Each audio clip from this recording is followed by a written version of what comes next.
সুপ্রিয় দর্শক মণ্ডলী, আসসালামু আলাইকুম। ইনসাইটস ইন্টেনশন এবং সাপ্তাহিক মতামতের যৌথ প্রযোজনায় আপনারা দেখছেন মতামত ক্রসফায়ার।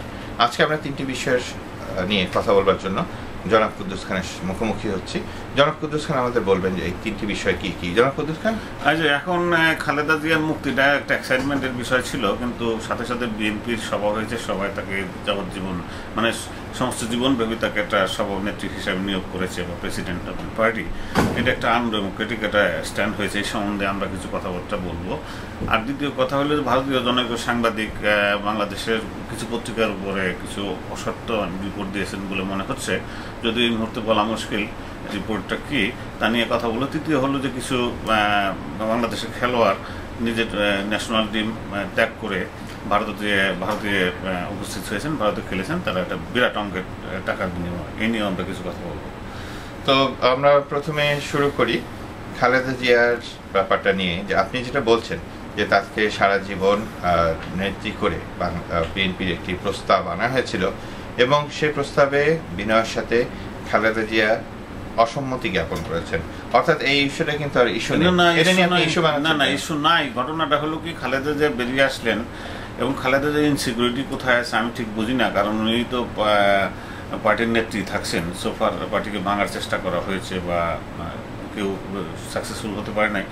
ওনার নেতৃত্বে যে সভা চলছিল সেই সভায় একজন প্রস্তাব দিল যে খালেদা জিয়াকে করতে হবে, যাবজ্জীবনের জন্য প্রেসিডেন্ট করতে হবে। উনি সেটা অ্যালাউ করলেন কেন? এই জাতীয় প্রস্তাবটা আসা উচিত না। দুই কথাটা হলো কি, আমরা যেটা চাটুকারিতা বলি এই দেশে সেটা বলে loyalty to the party, loyalty what ever Parli.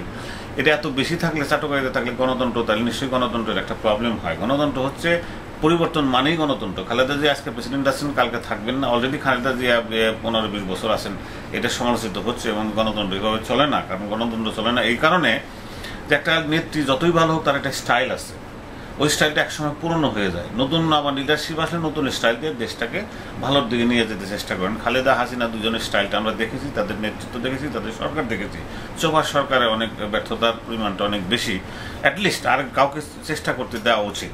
সেই কারণে আমার মনে হয় খালেদা জিয়াকে পদত্যাগ করা উচিত ছিল। তা না করে ওনার সম্মতিক্রমে কিনা জানি না, উনি থাকাকালীন সময় একটা প্রস্তাব দেওয়া হলো যাতে সারা জীবন উনি পার্টির প্রেসিডেন্ট থাকবেন। এটা কিন্তু গণতন্ত্রের লক্ষণ, এটা চাটুকারিতার লক্ষণ। যারা পার্টি কর্মী আছে তারা কিন্তু আসলে কিছু না খালেদাদের সামনে, তারা সুবোধ বালকের মতো এটা অ্যাক্ট করেছে। তো আপনার দুটো কথার বিষয়ে আমি কিছু নিজস্ব মতামত দিতে চাই। প্রথম কথা হচ্ছে যে আপনি যেটা বললেন যে খালেদা জিয়া ইনসিকিউর কিনা, মোদ্দা কথা হচ্ছে যে খালেদা জিয়া না, খালেদা জিয়ার অনুপস্থিতিতে কিন্তু বিএনপি নিজে ইনসিকিউর। এই জন্য দেখা যাচ্ছে যে খালেদা জিয়া অন্তরীণ হওয়ার পরপরই দেখা গেল বিভিন্ন গ্রুপে বিএনপি বিভক্ত হয়ে যাচ্ছে। এটা যে শুধু বিএনপির সমস্যা সেটাই না, আওয়ামী লীগের সমস্যা। গণতন্ত্রে বিশ্বাস করেন স্টেটমেন্ট হিসেবে উনি তো বলে দিলেন যে না, আমি তোমাদের প্রস্তাবে সাড়া দিতে পারছি না। তাহলে নিয়ে লিডারশিপে নিয়ে আসা, কাউকে প্রেসিডেন্ট করে নিয়ে আসা, ট্রেনিং করা। ওনার উচিত ছিল ওনার সাথে কাউকে একটা ভাইস প্রেসিডেন্ট বা প্রেসিডেন্ট ইলেক্ট রেখে তাকে ট্রেন করে সরে যাওয়া। তাহলে আমরা দেখতে পারবো এইভাবে গণতন্ত্রের চর্চা হবে, নেতৃত্বের বিকাশ করবে। কিন্তু ওনারা খালেদা বা হাসিনা যদি মাথার উপরে সারা জনম থাকেন, যেটা শেখ মুজিবের সময় আমরা দেখেছি, যে সময় দেখেছি, তার মানে বাংলাদেশের গণতন্ত্র আবার আরেকটা জিনিস হচ্ছে, যদি গণতন্ত্রকে আমরা ধরি যে মানুষের মনের কথার প্রতিফলন বা ইচ্ছার প্রতিফলন, তাহলে তো দেখা যাচ্ছে যে তারা যে পার্টি প্রধান হয়ে রয়েছেন, খালেদা জিয়ার কথা বলবো, তো সেটা তো আমি গণতন্ত্র পরিপন্থী কিছু দেখছি না। হতে পারে যে হ্যাঁ এক সময় পুরনো হয়ে যেতে পারে, তো সেটা তো জনগণের ভিতর থেকে আসছে যে না, তোমার ধ্যান ধারণা চিন্তা ভাবনা সবকিছু পুরনো হয়ে গেছে, বাংলাদেশে তাই আমরা তোমাদের চাই না। তাহলে তো দুইটা পার্টি আমাদের দেশে, আওয়ামী লীগ এবং বিএনপি, দুইটা পার্টির মধ্যেই দুর্বলতা যেটা, সেটা হলো কি তারা লিডারশিপ সৃষ্টি করতে হবে। ভুল ভ্রান্তি করবে নতুন লিডাররা। তারপরেও খালেদা ভুল ভ্রান্তি করে নাই, শুরুতে হাসিনা ভুল ভ্রান্তি করে নাই। নতুন সেটা তো বিচার, জনগণকে বিচার করে সেই মতো ব্যবস্থা নিতে হবে, জনগণ করতে হবে। কিন্তু এই যে ক্ষমতার লোভ, উনি 3 বার 15 বছর প্রাইম মিনিস্টার ছিলেন। হোয়াট ইলস, একটা জীবনে তো আর চার বেশি কিছু চাওয়া উচিত না। এখন ওনার উচিত বা হাসিনার উচিত, হাসিনা 22 বছর যাবত আওয়ামী লীগের প্রেসিডেন্ট, তারপরে তো তার প্রেসিডেন্ট থাকা উচিত না। উচিত কাউকে ট্রেন করে বা ছেড়ে দেওয়া, যাতে করে নেতৃত্ব বিকাশ করে। সেটা আপনার সাথে আমি একমত পোষণ করছি যে হ্যাঁ, একজন উত্তরাধিকারী নির্বাচন করার জন্য একটা ট্রেনিং এর প্রয়োজন আছে এবং সেটা দেওয়া উচিত। সম্ভবত আমার যতটুকু ধারণা যে তারেক জিয়াকে সেই পথে ধাবিত করা হচ্ছিল, কিন্তু মাঝখানে একটা তাকে আটক করে তার উপরে দৈহিক নির্যাতন করার জন্য তিনি পঙ্গু হয়ে গেছেন, যার ফলে আপনি যে ট্রেনিং এর কথা বলছেন সেটা কাকে দেওয়া হবে, এটা গেল এক কথা। আরেকটা কথা আমি আগেও বলেছি যে আমাদের ভারতীয় উপমহাদেশে ফর সাম রিজন উত্তরাধিকার সূত্রে প্রাপ্ত রাজনৈতিক অধিকারকে তারা এমনভাবে ব্যবহার করেন, আমি বলছি জনগণের কথা আর কি, জনগণ এমনভাবে চান যে রাজনৈতিক দলের অন্যান্য নেতাকর্মীদের অন্য কিছু করা থাকে না। প্রথমে একটা ছোট্ট উদাহরণ দিয়ে দিচ্ছি, নেহেরু পরিবারের সেই 1947 সাল থেকে আজ পর্যন্ত নেহেরু পরিবারের সমর্থন ছাড়া নেহেরু পরিবার, আমাকে উপমহাদেশের কথাটা শেষ করতে দিন। ছিল ওটা নেহেরু পরিবার, নেহেরু ডাইনেস্টি যেটাকে বলে, ছিল। কিছুদিন আগে দেখলাম যে পিপিপি প্রেসিডেন্ট বেনজির ভুট্টো নিহত হওয়ার পরে তার অকালপক্ষ প্রাপ্তবয়স্ক কিন্তু অতি অল্প বয়স্ক 19 বছরের একটা ছেলেকে প্রেসিডেন্ট করে দেওয়া হলো। পাকিস্তান করেছে, ট্র্যাডিশন। নেহেরু পরিবার যতদিন ক্ষমতায় ছিলেন, দীর্ঘদিন নেহেরুর পরে, নেহেরু নিজেও তার চেয়ে বেশি কিন্তু অল্প 5 বছর ক্ষমতায় ছিল বিজেপি।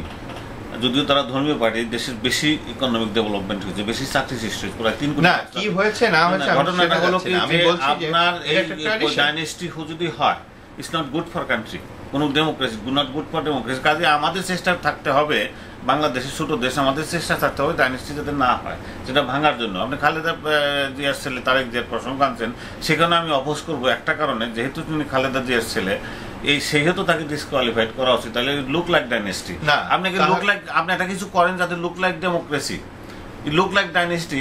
আপনি কি ডেমোক্রেসি চান না লুক লাইক ডেমোক্রেসি চান?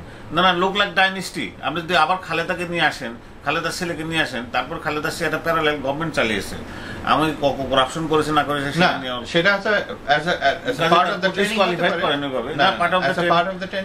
গভর্নমেন্টের সাথে আর একটা রাস্তা, গভর্নমেন্ট এটা পার্ট অফ দ্য ট্রেনিং, তাহলে গভর্নমেন্টের নিয়ে করতে হতো। খালেদার ছেলেকে, তারেককে যদি গভর্নমেন্টের ভাইস প্রেসিডেন্ট করে বা হোয়াট এভার করে, একটা মিনিস্টার করে ট্রেন করতো, that looks much better, that is the way suppose to be. কিন্তু রাস্তার মধ্যে আর একটা বাড়িতে বসে একটা গভর্নমেন্ট চালানো, এটা খুব রাইট ট্রেডিশন না গণতন্ত্রের জন্য, গণতন্ত্র এটা অ্যালাউ করে না। না, সেরকম অভিযোগ আমরা পাচ্ছি, সেটার প্রমাণ নিয়ে যথেষ্ট তর্ক বিতর্ক হতে পারে আর কি। তো এখন এই যে আপনি যে কথাগুলো বললেন আর কি, হয়তো এই কারণেই খালেদা জিয়া সবিনয় সে প্রস্তাব প্রত্যাখ্যান করেছেন। খালেদা জিয়া ধন্যবাদ, উনি যদি এটা মিন করে থাকেন যে উনি সারা জীবন প্রেসিডেন্ট হয়েছিল, প্রত্যাখ্যান করেছিলেন, তাহলে সেটা ধন্যবাদ পাওয়ার উপযুক্ত সে। কিন্তু আমি যেটা মনে করি, সেটা ওনার থাকাকালীন সময় উনি বসেছিলেন, তখন প্রস্তাবটা পাস হয়েছে, এটা ওনার সুনাম অনেকটা ক্ষুণ্ণ করেছে বলে আমি মনে করি। আসলে যে না, একটা ইমোশন যে তৈরি হয়েছিল আর কি উনার মুক্তিকে ঘিরে, অনেক জল্পনা কল্পনার অবসান ঘটিয়ে, এবং একটা রুদ্ধশ্বাস পরিস্থিতি তৈরি হয়েছিল খালেদা জিয়ার অবর্তমানে বিএনপিতে। এই ভাঙে না, অনেকে নেতৃত্ব মানছেন, এই এমনকি খালেদা পন্থী বলে যারা পরিচিত ছিলেন, আপনি তাদের মধ্যে একজনকে চেনেন, ব্রিগেডিয়ার জেনারেল হান্নান শাহ, তার সাথে আপনি কথাও বলেছেন। ওনারও একটা গ্রুপ ছিল, গয়েশ্বর একটা গ্রুপ ছিল, আর দেলোয়ারের আলাদা একটা গ্রুপ। এর বাইরে তো আবার সাইফুর পার্টিতে থাকতে লিডারশিপের যেটা করতে হবে সেটা হলো, তোমরা এটা করো না, তোমরা বিএনপিকে শক্তিশালী করো, খালেদাকে শক্তিশালী, সেটা আপনি বুঝছেন। কিন্তু যখন একজন এটা বলতে হইতো, তাকেই খালেদা যেহেতু অন্তরীণ, তার সাথে কাউকে দেখা করতে দেওয়া হয়, বেরোনোর পরে তো উনি করছেন সেটা। ভালো দর্শক মনে প্রিয় শ্রোতা, যদি খালেদা সেটা করে তাহলে সেটা সাংঘাতিক ভালো হবে এবং ইতিহাসে ওনার নাম উজ্জ্বল অক্ষরে লেখা থাকবে। একটাই কারণ, সেটা হলে উনি লিডার থেকে নতুন লিডার সৃষ্টি করতে সহায়তা করেছেন, কিন্তু লিডারের পোস্ট আঁকড়ে বসে থাকলে ইতিহাসে আস্থা করে যাবে না। আরেকটা কথা বলতে হচ্ছে যে শুধুমাত্র রাজনৈতিক বিরোধী বলেই খালেদা জিয়ার বা শেখ হাসিনার ঢালাভাবে সমালোচনা করা থেকে আমাদের বিরত থাকতে হবে।